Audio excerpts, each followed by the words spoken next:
श्री पद्मनाभ नाम के एक सुंदर व्यास थे कन्नौज में। ध्यान से सुनो, आपको कईयों को पता होगी, लाइव भी कई लोग सुन रहे हैं जो नाथद्वारा जाते हैं, सांवलिया सेठ जाते हैं और जयपुर जाते हैं। कभी अवसर मिले लाइव जो सुन रहे हैं उन लोगों से हमारा निवेदन, कोटा भी आइए और कोटा में श्री मथुराधीश जी का दर्शन कीजिए। आपको तो कथा सबको पता ही है, पर जिनको नहीं पता है उनको लाइव वालों को हम सुना देते हैं। तो एक व्यास जी हुए कन्नौज में, उनका नाम था श्री पद्मनाभ। क्या नाम था?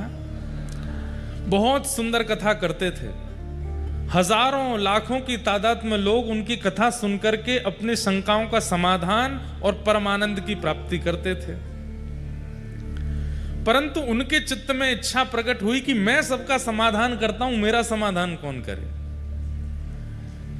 कई बार बंधुओं, कथा कहने वाले सबके समाधान करते, पर उनके चित्त में भी इच्छा होती है कि हम भी कहीं किसी गुरु आश्रय में जाएं जो हमारा समाधान करे।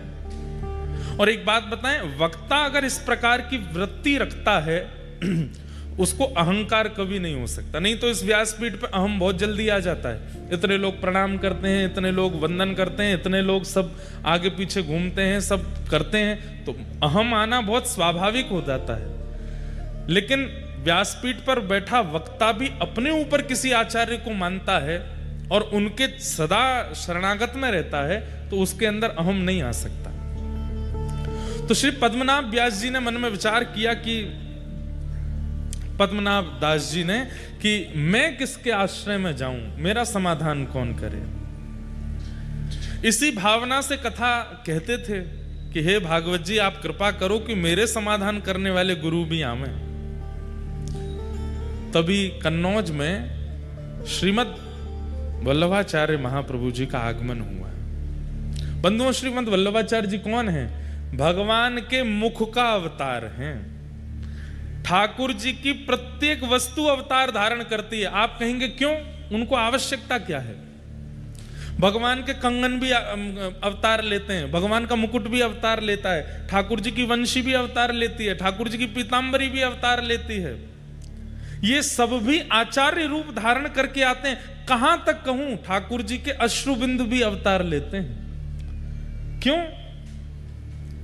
क्योंकि सब लोग इधर देखो, अति सामीप्य में वैल्यू नहीं होती। ठाकुर जी के जितने भी आयुध हैं, ठाकुर जी के जितने भी श्रृंगार हैं, स्वयं ठाकुर जी का मुखमंडल, हस्त कमल, चरण कमल, ये सब भी विचार करते हैं कि हम ठाकुर जी के इतने समीप रहते हैं कि ठाकुर जी को सामने से देखने का अनुभव हमको नहीं हो पाता। अब विचार कीजिए, भगवान के मुखमंडल को ही इच्छा हो रही है कि मैं भी ठाकुर जी के मुखमंडल को देखूं। कैसे देख सकते हैं? प्रतिबिंब में ही देख सकते हैं। तब भगवान के मुखमंडल ही श्रीमद महाप्रभु जी के रूप में प्रकट हुए। मतलब महाप्रभु वल्लभाचार्य जी का दर्शन जिन्होंने किया, उन्होंने साक्षात ठाकुर जी के मुख का दर्शन किया। तो महाप्रभु जी प्रकट हुए। यशोदा जी का अवतार भी माना जाता है, श्री यशोदा जी के भाव से, पर गोसाई जी में यशोदा जी के भाव ज्यादा अनुभव होते हैं। गोसाई श्री विठलनाथ जी महाप्रभु जी के पुत्र। तो महाप्रभु जी का कन्नौज आगमन हुआ। तब पद्मनाभ दास जी उनकी कथा सुनने के लिए गए। तब कथा में जैसे ही एक बात आप अनुभव करेंगे, कथा का एक स्वरूप होता है, जिज्ञासा लेकर के घर से चलिए कि मुझे इस बारे में जानना है। आप आश्चर्य करेंगे, हमें मत बताइएगा या किसी भी कथा में जाकर के व्यास जी को मत बताइएगा। आप जिज्ञासा लेकर के कथा में आइए, किसी ना किसी रूप में ध्यान से सुनिएगा, आपकी जिज्ञासा का समाधान अपने आप व्यासपीठ दे देगी। ये कथा का एक चमत्कार समझ लीजिए। यहां जिज्ञासा लेके बैठे, पर हां, जिज्ञासा के रूप में ये नहीं होना चाहिए कि मेरा ब्याह कब होएगा, या मेरी पत्नी मोते लड़ना बंद कब करेगी, मेरे बच्चे मेरी बात कब मानेंगे। संसारी भावना नहीं, जिज्ञासा होनी चाहिए आत्म कल्याण की। आप आकर के बैठो, आपकी जिज्ञासा का समाधान कथा करेगी। तो पद्मनाभ दास जी के चित्त में क्या जिज्ञासा थी? मैं इतनी कथाएं करता हूं, इतने लोगों के समाधान करता हूं, पर मेरे चित्त को शांति क्यों नहीं मिलती? और आप इसी जिज्ञासा से आकर के जब कथा में बैठे, उसी समय महाप्रभु जी ने एक प्रसंग कहा, और प्रसंग में कहा कि भैया ठाकुर जी की सेवा करने वाले, ठाकुर जी की कथा सुनाने वाले, ठाकुर जी के समीप रहकर के किसी भी प्रकार की सेवा का क्रम करने वाले को अपनी जीविका के लिए ठाकुर जी का प्रयोग नहीं करना चाहिए। समझ में आई बात? ठाकुर जी सजा धजा के बैठा दिए कि लोग बागा में चढ़ावा चढ़ावे, तो उस चढ़ावे से मेरे घर चले, कथा करें, उस पर चढ़ावा आवे, उससे हमारा घर परिवार चले। ठाकुर जी जीविका नहीं होने चाहिए। कर भी लो अगर जीविका के रूप में, तो उसमें कोई दोष नहीं है। ठाकुर जी को तो प्रसन्नता ही होती है, चलो भैया मोते तेरो घर चले तो चला ले, मोते अगर तेरो सब चले तो कर ले। लेकिन यदि किसी व्यक्ति को परम सुख की प्राप्ति करनी है, तो ठाकुर जी का क्रम अपनी जीविका के लिए ना करे। ये बात महाप्रभु जी कथा में कह रहे थे, और इसी बात को पद्मनाभ दास जी बैठ करके सुन रहे थे। पद्मनाभ दास जी बोले, मेरा तो पूरा घर कथा से ही चलता है, मेरा तो सब कुछ कथा से ही होता है। महाप्रभु जी इस बात को कह रहे हैं, तो मैं इसको पालन करके देखूं। दिक्कतें तो बढ़ जाएंगी, क्योंकि हमारा सर्वस्व कथा ही है, लेकिन आप इतने बड़े आचार्य चरण अगर इस बात को कह रहे हैं, तो एक बार पालन करके देखें। और उन्होंने उसी दिन प्रण ले लिया कि आज के बाद घर चलाने के लिए सत्यनारायण की कथा कर लेंगे, घर चलाने के लिए महाभारत की कथा कर लेंगे, रामायण की कथा कर लेंगे, पर भागवत जी की कथा अयाचक वृत्ति से होगी। हमारे संगी साथियों को देना हो तो दीजिए, हमको कुछ नहीं चाहिए। ये प्रण श्री पद्मनाभ दास जी ने धारण कर लिया, और ये भाव धारण करते ही आपने जैसे ही कथा कहना प्रारंभ किया, इतना परम शांति के अनुभव हुए, ऐसे ऐसे अनुभव ठाकुर जी के उनको होने लगे। समझ गए, बोले कि यही मेरे आचार्य हैं, जिनकी एक वाणी से मुझे परम समाधान मिला, यही मेरे गुरु हैं। गुरु कौन? गुरु वही जो हरि सो मिलावे, गुरु वही जो हरि की राह दिखावे, गुरु वही जो सब तज वृंदा विपिन बसावे। वो गुरु है। वो गुरु नहीं जिसके आश्रय में जाने से आप और संसार के हो गए, वो गुरु जिसके आश्रय में आने से, जिसकी वाणी सुनने से और संसार छूट गया, वो गुरु है। जिसकी वाणी, जिसकी उपस्थिति, जिसकी कथा ठाकुर जी के और समीप ले जावे, वो गुरु है। पद्मनाभ दास जी महाप्रभु जी के शरणागत हो गए और कहा कि प्रभु अब आप मुझे स्वीकार करो, मैं आपसे परम प्रसन्न हूं, आपने मेरे जीवन के समाधान कर दिए, अब मैं परम आनंद में रहता हूं, भागवत जी बिल्कुल अयाचक वृत्ति से करता हूं और मुझे इतना सुख मिलता है। मेरे घर वालों को दिक्कत होती है, घर में धन नहीं जाता, थोड़े धन आदि की तंगी हो जाती है, लेकिन मुझे परम सुख मिलता है। और पद्मनाभ दास जी महाप्रभु जी के अनुयायी हो गए। महाप्रभु जी यदा कदा कहीं कहीं जाते तो पद्मनाभ दास जी को संग लेके जाते थे। गुरु भी कई बार शिष्य के शिष्यत्व को परखता है, और परखना भी चाहिए। शिष्य धनवान है, शिष्य सर्वगुण संपन्न है और उस पर कृपा ज्यादा करे, ये गुरु का स्वभाव नहीं होना चाहिए। गुरु शिष्य के शिष्यत्व को देखे, और महाप्रभु जी ने पद्मनाभ दास जी के शिष्यत्व को देखा। सब लोग इधर देखिए, कहां से पधारे आपके निधि, सुनिए उनके बारे में। और ऐसा कैसा जीवन एक साधक को रखना पड़ता है, तब जाकर के ऐसे निधि मथुराधीश जैसे प्राप्त होते हैं, ये सुनिए। तो श्री पद्मनाभ दास जी महाप्रभु जी के साथ जाते थे। एक बार महाप्रभु जी कहीं प्रवास पर गए और आप प्रसाद करने के लिए बैठे थे, बाहर द्वार पर पद्मनाभ दास जी खड़े थे। तभी एक व्यक्ति दौड़ा दौड़ा आया और बोला, महाप्रभु जी कहाँ हैं, मुझे उनसे मिलना है। तो पद्मनाभ दास जी बोले, भैया अभी आचार्य चरण प्रसाद पा रहे हैं, हमें बता दो क्या बात है। क्रोध में था। तो उसने बताया, महाप्रभु जी के पीछे पीछे चल रहा था मैं, ये जान करके कि ये आचार्य हैं, इनकी सन्निधि में रहने से मुझे आनंद की प्राप्ति होगी, पर मेरे साथ तो गलत हो गया। बोले क्यों? अब ये तो आगे से कहीं मुड़ गए, वहां पर डकैतों ने मुझे पकड़ लिया और मेरा सब धन हरण कर लिया, मेरे गले का सब आभूषण ले गए और मेरे साथ तो बड़ा बुरा हुआ। तो मैं जितना मेरा आभूषण चोरी हुआ, जितने धन चोरी हुआ, सब मांगने आया हूं, क्योंकि इनके पीछे चल रहा था मैं। तो पद्मनाभ दास जी बाहर खड़े खड़े सोचे, ये बात महाप्रभु जी तक जाने लायक नहीं है।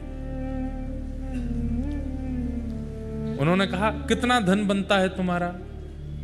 बोले इतना इतना धन बनता है। तो बोले चलो हम दिलाते हैं। और उनको किसी सेठ के पास गए, सेठ से कर्जा लेकर के उस व्यक्ति को धन दे दिया, महाप्रभु जी को नहीं बताया। अब वो सेठ जी बोले, भैया इतना ब्याज बनेगा, कब लौटाओगे? बोले कि अब मैं करूंगा। खुद तो नियम धारण कर चुके थे कि बिना धन के कथा करनी है, और कोई कुछ आता नहीं था, धन कहां से आवे, वापस कैसे लौटा मैं? तब एक राजा आपके पास आया कि मुझे आपसे कथा सुननी है, आपके बारे में बहुत सुना है। तो बोले हम कथा तो करेंगे लेकिन दक्षिणा नहीं लेंगे। राजा तो कथा मांगने ही आया था, तो 4-5 बैलगाड़ी भर के सामग्री लेके आया था। बोले हम धन नहीं लेंगे।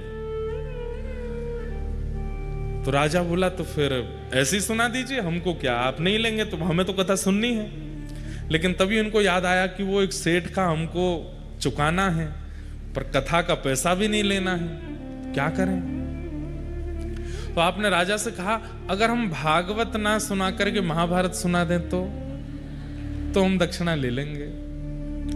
राजा बोला, हमको तो भागवत सुननी है। बोले कि सुनो, देखो हम तुमसे क्या छुपाएं, सीधी बात ऐसी है, हमने नियम लिया कि हम भागवत जी का दक्षिणा नहीं लेंगे, और हमको किसी का कर्जा चुकाना है तो हम महाभारत सुना देंगे ताकि तुम दक्षिणा दो तो हम उसका चुका दें। राजा इतना आनंदित हो गया, आप कितने सरल हैं, महाभारत ही सुनाओ। तब आपने महाभारत की कथा सुनाई, और महाभारत सुना करके जो दक्षिणा मिली ब्याज सहित उस सेठ को चुका दिया। अब ये खबर अभी तक महाप्रभु जी को नहीं है कि पीछे से ही शिष्य क्या कर रहे हैं। यही तो शिष्यत्व होता है। हम लोगों का शिष्यत्व कैसा कि हम गुरु जी के चरणार विंदों में कुछ अर्पित भी करते हैं तो 5 बार तो बता देते हैं, गुरु जी वहां से बनवाए, गुरु जी ये लेके आए, या गुरुदेव ऐसे ऐसी सेवा कर रहे हैं। गुरुदेव, अरे आपसे ना पता चले गुरुदेव को, कोई और जाकर के संकेत कर दे कि गुरुदेव आपके एक शिष्य हैं, वो तो ऐसी ऐसी सेवा करते हैं, ऐसा उत्सव करते हैं, ऐसा, तो गुरुदेव को जो प्रसन्नता होगी ना, वही प्रसन्नता ठाकुर जी की प्राप्ति कराएगा। प्रयास किया कीजिए कि आचार्य हमसे रीझ हैं, हम बतावें उससे नहीं, कोई और जाके संकेत कर दे। और उसमें भी ये भावना नहीं होनी चाहिए ये गुरु जी के बहुत पास रहता, इसके सामने करूंगा तो ये बता देगा, नहीं, आपके अंदर ये भावना ही नहीं आवे। महाप्रभु जी के पास जब ये बात गई, महाप्रभु जी ने पद्मनाभ दास जी को बुलाया, बोले सुनो, वो एक व्यक्ति उस दिन लड़ रहा था द्वार पर आकर के, तुमने हमसे क्यों नहीं मिलवाया?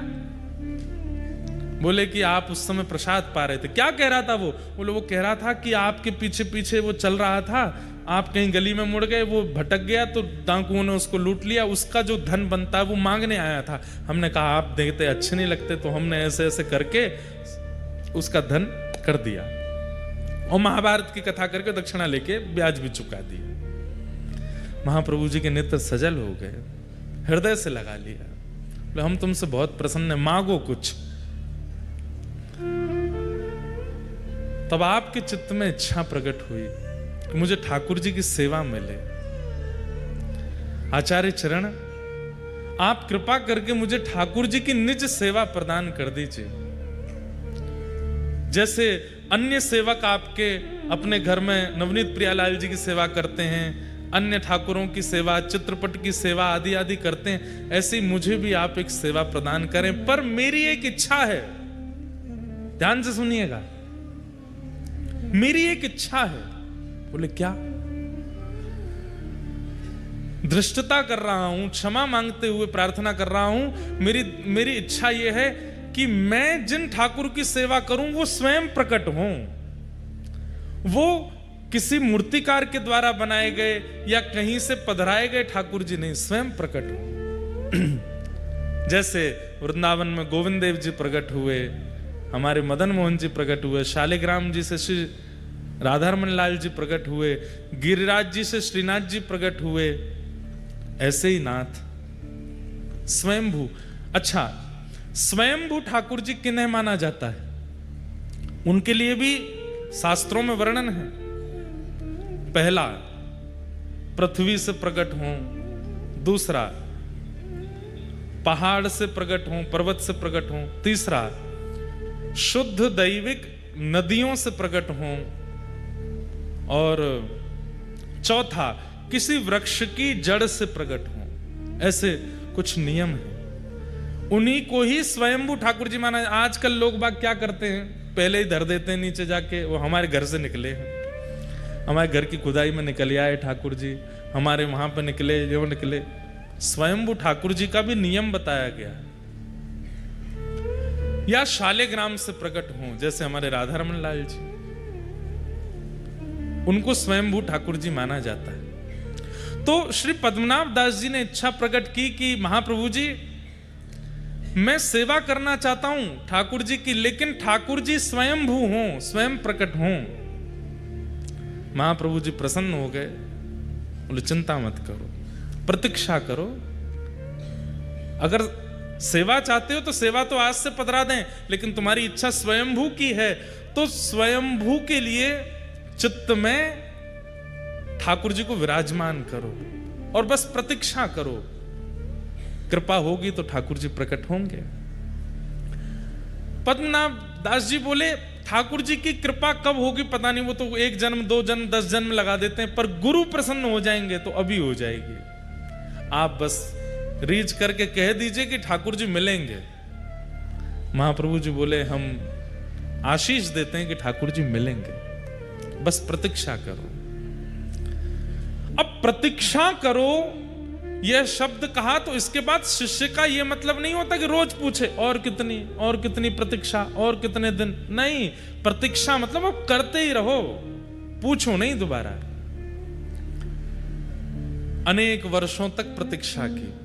महाप्रभु जी के साथ जहां जहां प्रवास पर जाते थे, कभी कभी जाते थे, फिर बाद में महाप्रभु जी ने इनको सदा के लिए रख लिया, जहां भी जाते थे ये साथ ही जाते थे।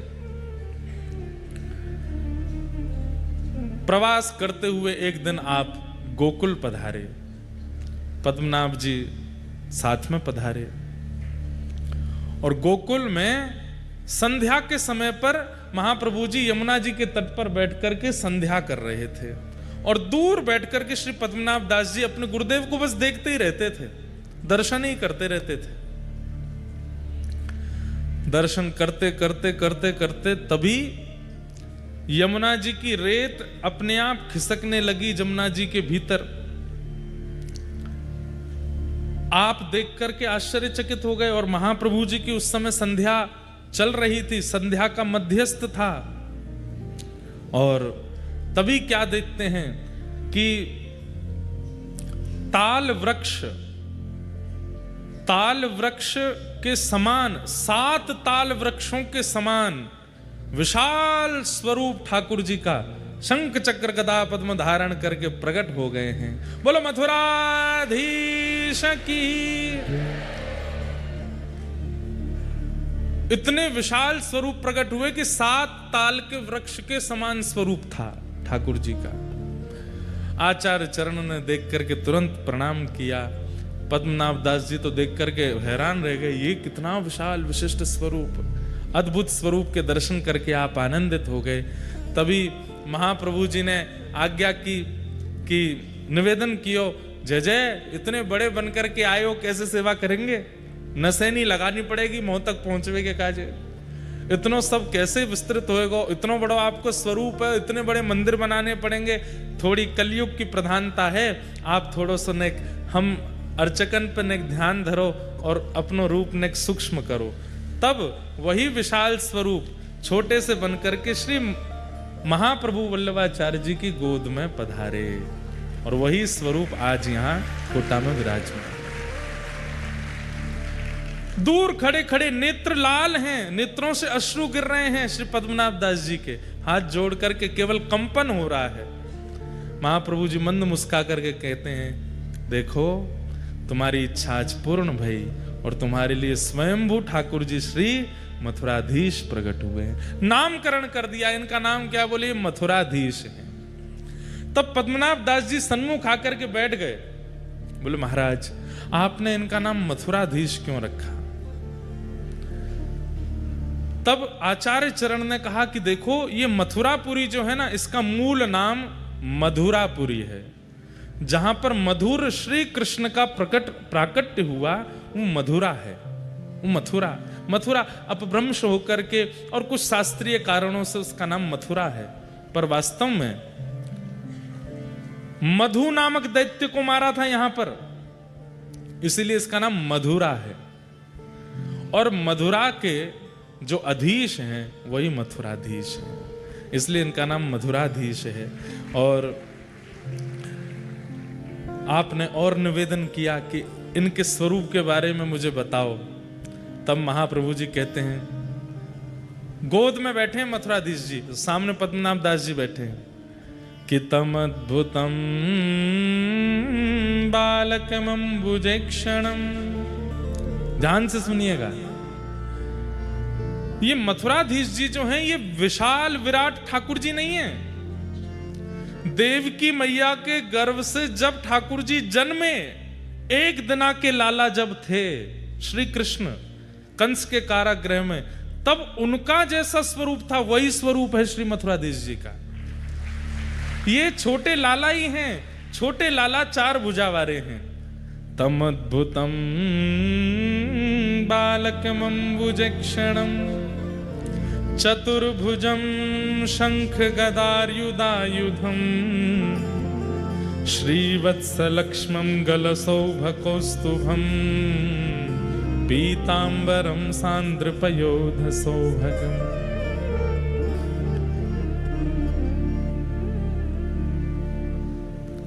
महाप्रभु जी कहे, पद्मनाभ दास एक बार कहीं कथा में तुमने ठाकुर जी का प्राकट्य सुना था, और ठाकुर जी के उस प्राकट्य को सुनकर के तुम इतने भावुक हो गए, इतने भावुक हो गए, उसी समय ठाकुर जी ने निश्चित कर लिया कि यही स्वरूप तुमको प्राप्त होगा, क्योंकि जिस स्वरूप को सुनकर के तुम इतने प्रेमवश हुए हो वही स्वरूप तुम्हारे पास आएगा, और वही स्वरूप आज आया है। देवकी मैया के गर्भ से जन्म लेते ही ठाकुर जी का जो स्वरूप है, छोटे से लाला हैं, शंख चक्र गदा पद्म हाथ में धारण किए हैं, वही लाला तुम्हारे लिए आए। शंख चक्र गदा पद्म का अर्थ क्या है बंधुओं? पृथ्वी, अग्नि, जल, वायु और आकाश, ये पंच तत्व हैं। बहुत ध्यान से सुनिए सब लोग, इधर देखो, इधर देखो, सुनो। भगवान के चतुर्भुज रूप में जो शंख है ये जल तत्व है। शंख का प्रादुर्भाव कहां से होता है? कहां से होता है? जल से होता है। तो जल तत्व के रूप में शंख विराजमान है। अग्नि तत्व के रूप में सुदर्शन चक्र विराजमान है, क्योंकि चक्र जब ठाकुर जी के हाथ से प्रकट होते हैं उस समय अग्नि के समान तेज प्रकट हो जाता है।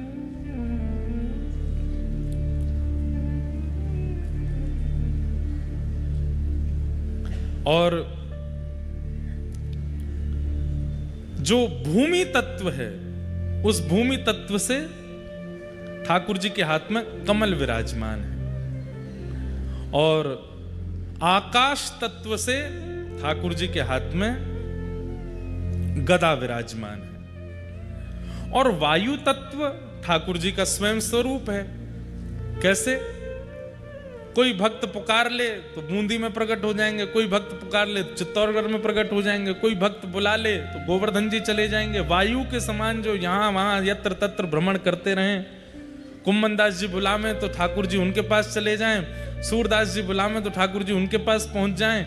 एक ही दिन में हजारों भक्तों को एक साथ वायु के समान स्पर्श करा के दर्शन कराने की क्षमता ठाकुर जी रखते हैं, इसलिए वायु तत्व स्वयं ठाकुर जी हैं। और बाकी पृथ्वी, अग्नि, जल और आकाश, इन 4 तत्वों के रूप से ठाकुर जी के 4 आयुध विराजमान हैं। लेकिन निकुंज में जब आप प्रवेश करेंगे तो निकुंज में इनका अर्थ अलग है। निकुंज में कमल जो है वो श्री जी का स्वरूप है, श्री किशोरी जी हैं। और शंख जो है वो श्री जी की प्रधान सखियां ललिता, विशाखा आदि अष्ट सखियों का स्वरूप है। मतलब ठाकुर जी अपने आसपास हमें दिखाते हैं कि शंख चक्र गदा पद्म है, पर वास्तव में यहाँ श्री जी और सब प्रधान सखियां नित्य जैसे ही कपाट बंद होते हैं तो प्रकट हो जाती हैं, उनकी लीला में सहायक बन जाते हैं।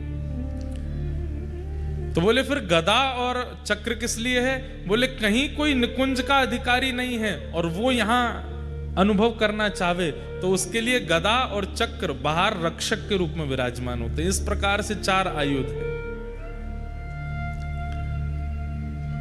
इस प्रकार महाप्रभु जी ने घंटों बैठ करके मथुराधीश जी को अपनी गोद में बैठा करके पद्मनाभ दास जी को प्रवचन किया। और फिर घड़ी आई, पद्मनाभ दास जी से कहा आओ और अपने ठाकुर जी स्वीकार करो। तब श्री पद्मनाभ दास जी के माथे श्री मथुराधीश जी विराजमान हुए। और जैसे ही आपने अपने घर में उनको विराजमान किया, महाप्रभु जी ने जैसे ही आज श्रृंगार में दर्शन किया श्री मथुराधीश जी का, निकल पड़े शब्द मुख से, अधरम मधुरम वदनम मधुरम, अधरम मधुरम वदनम मधुरम, नयनम मधुरम हसितम मधुरम, नयनम मधुरम हसितम मधुरम, मधुराधिपते अखिलम मधुरम, मधुराधिपते अखिलम मधुरम, मधुराधिपते अखिलम मधुरम, मधुराधिपते अखिलम मधुरम, हृदयम मधुरम गमनम मधुरम, हृदयम मधुरम गमनम मधुरम, हे मधुराधिपते अखिलम मधुरम, मधुराधिपते अखिलम वचनम मधुरम चरितम मधुरम, वसनम मधुरम वलितम मधुरम, वचनम मधुरम चरितम मधुरम वसनं मधुरं वलितं मधुरं, वसनम मधुरम वलितम मधुरम, वसनम मधुरम मधुरं आचलितम मधुरम भ्रमितम मधुरम, चलितम मधुरम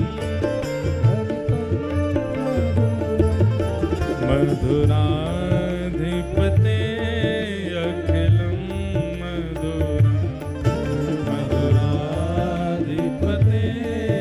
अखिलम वेणु मधुरो रेणु मधुर, पाणि मधुर पादौ मधुर, वेणु मधुरो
तिलकं मधुरं रूपं मधुरं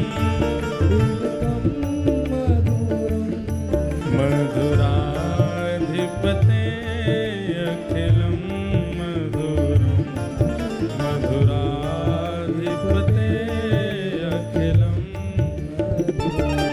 अधरं मधुरं वदनं मधुरं अधरं मधुरं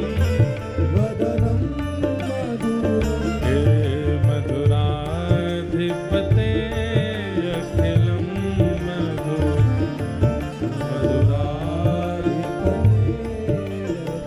श्री मथुराधीश की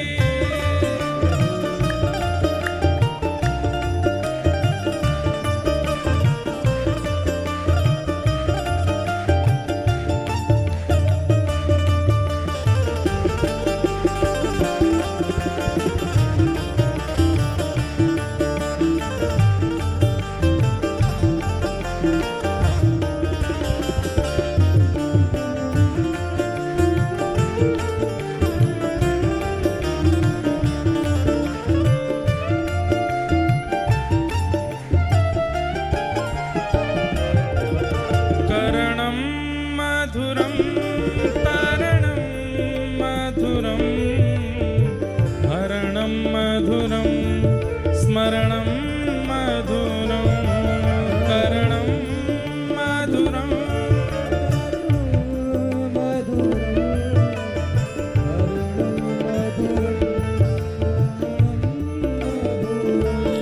वमितं मधुरं शमितं मधुरं वमितं मधुरं ओ मधुराधिपते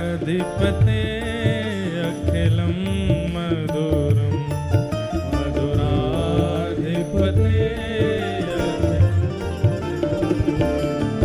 गुंजा मधुरा माला मधुरा यमुना मधुरा बीची मधुरा गुंजा गाइए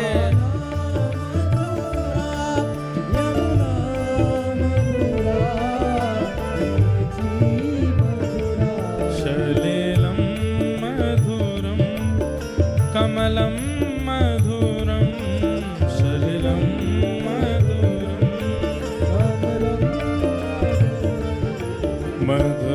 मधुराधिपते अखिलं मधुरं मधुराधिपते गोपी मधुरा लीला मधुरा युक्तं मधुरं मुक्तं मधुरं गोपी मधुरा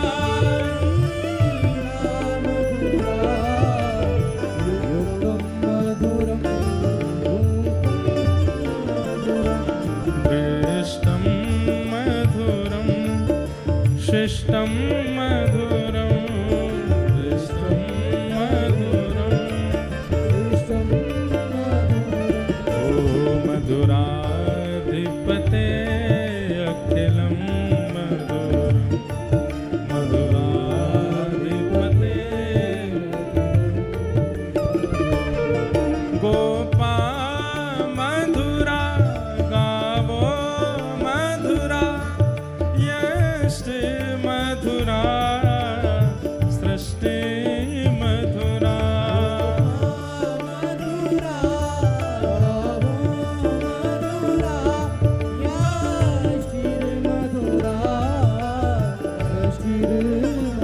दलितं मधुरं फलितं मधुरं दलितं मधुरं ओ मधुराधिपते अखिलं